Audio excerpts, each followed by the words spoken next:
கர்த்தருடைய பரிசுத்த நாமத்திற்கு மகிமை உண்டாவதாக. இந்த காலை வேளையிலே கர்த்தர் நம்மை ஒன்று கூட்டி சேர்த்து அவருடைய கிருபைக்காக கர்த்தரை நாம் ஸ்தோத்திரிப்போம். Hallelujah. Thank you Jesus, thank you Jesus. ஆண்டவரே ஸ்தோத்திரமப்பா, இந்த புதிய நாளுக்காக உமக்கு நன்றியப்பா. ஸ்தோத்திரம் ஸ்தோத்திரம் ஸ்தோத்திரம். ஒரு விசை கூட ஆண்டவரே உங்களுடைய பரிசுத்த ரத்தத்தால் எங்களை கழுவும் அப்பா. எங்களுடைய ஆவி ஆத்மா சரீரத்தை ஆண்டவரே உங்கள் ரத்தத்தால் கழுவி எங்களை பரிசுத்தப்படுத்தும். மகிழ்ச்சி பொங்க பாடிடுவே, மகிபரே உம்மை துதித்திடுவே. துதிகன மகிமைக்கு பாத்திர நீரே, துதியினால் உம்மாலயம் நிரப்பிடுவே. துதிகன மகிமைக்கு பாத்திர நீரே, துதியினால் உம்மாலயம் நிரப்பிடுவே. உயிருள்ளவரை உம்மை துதிப்பேன், உயர்வு தாழ்விலும் உம்மில் மகிழ்வேன். உத்தம நீரின் துணையாய் நிற்பீர், உத்தம பாதையில் நடத்திடுவே.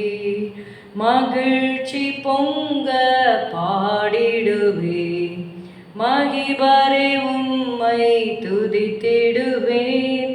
துதிகன மகிமைக்கு பாத்திர நீரே, துதியினால் உம்மாலயம் நிரப்பிடுவே.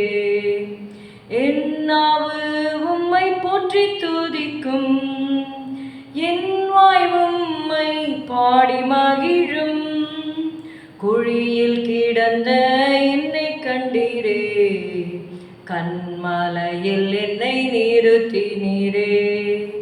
குழியில் கிடந்த என்னை கண்டீரே, கண்மலையில் என்னை நிறுத்தினீரே. மகிழ்ச்சி பொங்க பாடிடுவே, மகிபரே உம்மை துதித்திடுவேன். துதிகன மகிமைக்கு பாத்திர நீரே, துதியினால் உம்மாலயம் நிரப்பிடுவே.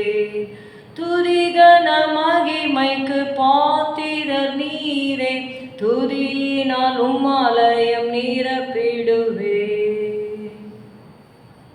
மத்தேயு 22வது அதிகாரம் 12வது வசனத்திற்கு உங்களுடைய வேதத்தை திருப்பிக் கொள்ளுங்கள். Let's turn our Bibles to Matthew chapter 22 and verse 12. சிநேகிதனே, நீ கல்யாண வஸ்திரம் இல்லாதவனாய் இங்கே எப்படி வந்தாய் என்று கேட்டான். அதற்கு அவன் பேசாமல் இருந்தான். Matthew 22:12. And he saith unto him, Friend, how camest thou in hither, not having a wedding garment? And he was speechless. இந்த அதிகாரத்தில் நம்ம பார்க்கிறோம், இது ஒரு ராஜாவின் மகனுடைய கல்யாணம் என்று சொல்லி நம்ம பார்க்குறோம். இயேசு மறுபடியும் அவர்களுடைய ஊமைகளாய் பேசி சொன்னது என்னவென்றால், பரலோக ராஜ்யம் தன் குமாரனுக்கு கல்யாணம் செய்த ஒரு ராஜாவுக்கு ஒப்பாயிருக்கிறது. A king's son's wedding would have been an event of great honor. Refusing such an invitation was seen as a serious insult. Guests were first invited ahead of time. அவங்க பார்த்தீங்கன்னா முன்பாக, இப்போ எப்படி நமக்கு திருமணங்கள் நடக்கிறது ஒரு 2 மாதம் 3 மாதம் கழித்து இருக்கும். ஆனால் அதுக்கு முன்பாகவே நம்ம என்ன பண்ணுறோன்னா, பத்திரிகை இது பண்ணி பிரிண்ட் பண்ணி எல்லாருக்கும் நம்ம கொடுத்து அவங்கள இன்வைட் பண்ணுறோம். சேம் வே அந்த நாட்களிலும் the guests were first invited ahead of time. Then the servants announced when the feast was ready. So the invited guests are called again after the preparations are complete. அழைக்கப்பட்ட விருந்தாளிகள் அந்த விருந்து எல்லாம் ரெடியான அப்புறமா திரும்ப அழைக்கப்படுகிறாங்க. நீங்கள் 4வது வசனத்தில், அப்பொழுது அவன் வேறு ஊழியக்காரரை அழைத்து, நீங்கள் போய், இதோ என் விருந்தை ஆயத்தம் பண்ணினேன், என் எருதுகளும் கொழுத்த ஜந்துக்களும் அடிக்கப்பட்டது, எல்லாம் ஆயத்தமாயிருக்கிறது, கல்யாணத்திற்கு வாருங்கள் என்று அழைக்கப்பட்டவர்களுக்கு சொல்லுங்கள் என்று அனுப்பினான். In royal banquets, wealthy hosts could provide suitable festival clothing for guests. அதனால் அழைக்கப்பட்ட விருந்தாளிகளுக்கு ஒரு உயர்ந்த வஸ்திரத்தை அந்த கல்யாணத்தை நடத்துகிறவர் அவங்களுக்கு கொடுப்பாங்க. Inside the feast, this man was there who was invited, but he was not properly clothed. அவனை பார்த்துதான் இங்கே அந்த கல்யாண வஸ்திரம் இல்லாதவனாக இருந்த ஒருவரை பார்த்து அங்கே ஆண்டவர் சொல்கிறதை நம்ம பார்க்கிறோம். சிநேகிதனே, நீ கல்யாண வஸ்திரம் இல்லாதவனா இங்கே எப்படி வந்தாய் என்று கேட்டான்.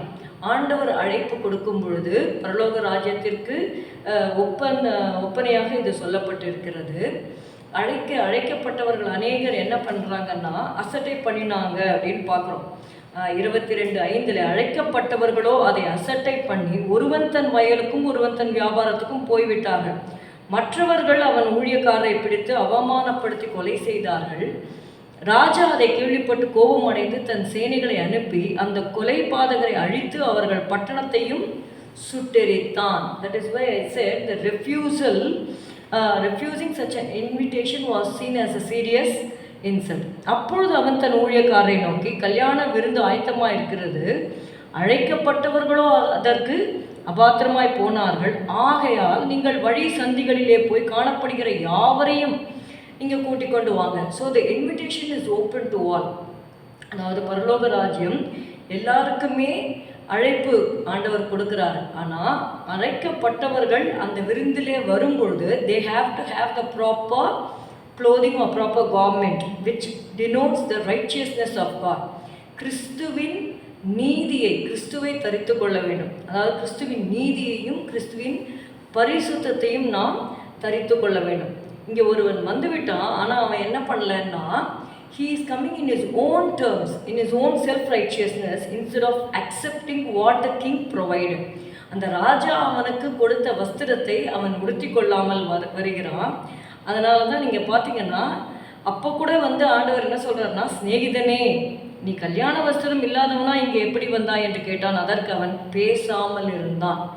when you do not accept the righteousness of God, there is a day of judgment when God will inquire. நான் உனக்காக நான் மரித்தேனே, நீ ஏன் என்னுடைய நீதியை நீ ஏற்றுக்கொள்ளவில்லை, நீ ஏன் என்னுடைய வழியில் நடக்கவில்லை என்று ஆண்டவர் கேட்கும் பொழுது அப்பொழுது நமக்கு போக்கு சொல்ல இடமிராது. That is why we see this man, he was guilty and he was speechless. அப்பொழுது ராஜா பணிவிடைக்காரரை நோக்கி, இவனை கையும் காலும் கட்டி கொண்டு போய் அழுகையும் பற்கடிப்பும் உண்டாயிருக்கிற புறம்பான இருளிலே போடுங்கள் என்றான். அந்தப்படியே அழைக்கப்பட்டவர்கள் அநேகர், தெரிந்து கொள்ளப்பட்டவர்களோ சிலர் என்றார். ஆண்டவர் பரலோக ராஜ்யத்துக்கு அழைக்கும் போது எப்படி அழைக்கிறார்னா, வருத்தப்பட்டு பாரம் சுமக்கிறவர்களை நீங்கள் எல்லாரும் என்னிடத்தில் வாருங்கள், நான் உங்களுக்கு இளைப்பாறுதல் தருவேன் என்று அழைக்கிறார். எப்படி அந்த கல்யாண விருந்துக்கு வழியில் இருக்கிற நல்லார் பொல்லார் எல்லாரையும் கூட்டிகிட்டு வராங்க. So it doesn't mean whether you are a great sinner or you are maybe righteous in your own sight. அதை தேவன் பார்க்கறதில்ல. ஆனால் எப்படிப்பட்டவர்களாக இருந்தாலும் அவங்க தேவனுடைய நீதியை உடையவர்களாக இருக்கிறார்களா என்பதுதான் கடைசியிலே ஆண்டவர் பார்க்கிறார். அதனால் தேவனுடைய நீதியை நாம் தரித்து கொள்வோம். we get the righteousness through the blood of Christ. அதாவது ரத்தம் சிந்துதல் இல்லாமல் பாவ மன்னிப்பு இல்லை அப்படின்னு சொல்லி நம்ம பார்க்குறோம். நமக்காக குற்றமில்லாத ஆட்டுக்குட்டியாகிய மாசற்ற ஆட்டுக்குட்டியாகிய கிறிஸ்துவின் விலையேற பெற்ற ரத்தம் நம்மை நீதிமான்கள் ஆக்குகிறது. அந்த நீதியை நாம் தரித்து கொள்ளும் பொழுது நாம் பரலோக ராஜ்யத்திலே பிரவேசிக்க பாத்திரவான்களாய் காணப்படுவோம். ஸ்தோத்திரம் அப்பா, உம்மை துதிக்கிறோம் ஆண்டவரே. இயேசுவே, உங்களுடைய அன்பிற்காக ஸ்தோத்திரம் அப்பா. ஆண்டவரே ஸ்தோத்திரம் அப்பா. எங்களையும் ஆண்டவரே பரலோக ராஜ்யத்திற்கென்று ஆண்டவரே நீர் அழைத்தீரே, அதற்காக நன்றி அப்பா. இயேசுவே, எத்தனையோ பேருக்கு ஆண்டவரே இந்த அழைப்பை ஆண்டவரை ஏற்றுக்கொள்ளாமல் இருக்கிறவர்கள் உண்டு கர்த்தாவே. அழைக்கப்பட்ட பின்பும் அந்த ராஜ்யத்திற்கு பாத்திரவான்களாக ஆண்டவரை நடக்காமல் இருக்கும் பொழுது அவர்கள் அந்த ஆண்டவரே அந்த விருந்திலிருந்து ஆண்டவரை ஆக்கினியை அடைகிறார்கள் என்று பார்க்கிறோம் அப்பா. எங்களுடைய வாழ்க்கை அப்படி இல்லாதபடி ஆண்டவரை அழைக்கப்பட்ட அழைப்பிற்கு பாத்திரவான்களாய் நடக்க உதவி செய்யும்.